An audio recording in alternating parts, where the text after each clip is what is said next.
When you think about, the almost 5 years that you've been in that role so far, is there one or two, like something that comes to mind, like, now that was a cool experience, like that I recommend to everybody? Yeah, listen, Marine One is always amazing. You fly in, under the pitchness of darkness, or you fly into a White House on the South Lawn at 2:00 in the morning, and everything's just blacked out, and you land above this, the most famous building anywhere on Earth. I mean, if you could reach out the window, it feels like you could touch a Washington Monument. You're so close to it, and wow. the trees are blowing, and everything's blacked out, and the helicopter pilots are under the nods and everything else, and that's a great experience. I mean, Camp David is truly one of the most kind of incredible places that very, very, very few people ever get to see. Air Force One is obviously amazing.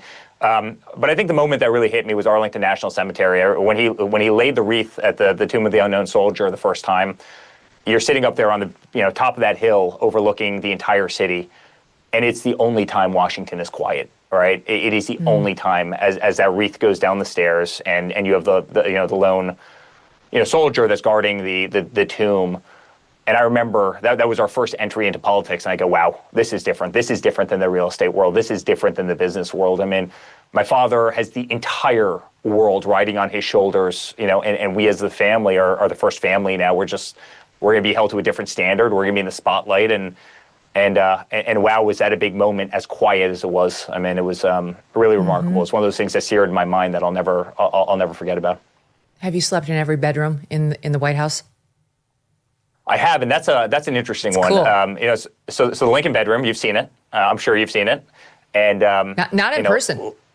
You haven't. Okay, well, we're gonna have to change that. But Lincoln's son actually died in the bed, and it's a bed that's probably the size of a queen, the width of a queen, but it's about 3 feet longer, right? So it must be a custom mattress, and it's really interesting. But you have the Gettysburg Address, and every night before, when they do turn down service at the White House, they'll put the Gettysburg Address on the nightstand, and so you're literally going to shut off the light, and 7 years ago, you start reading the thing, and you go, oh my God, this is unique. But on the other nightstand, on the other side of the bed, is a little oval painting that Lincoln kept on the Oval Office desk of him and his son, the son that passed away in the bed. He passed away, I believe, it was of polio or measles.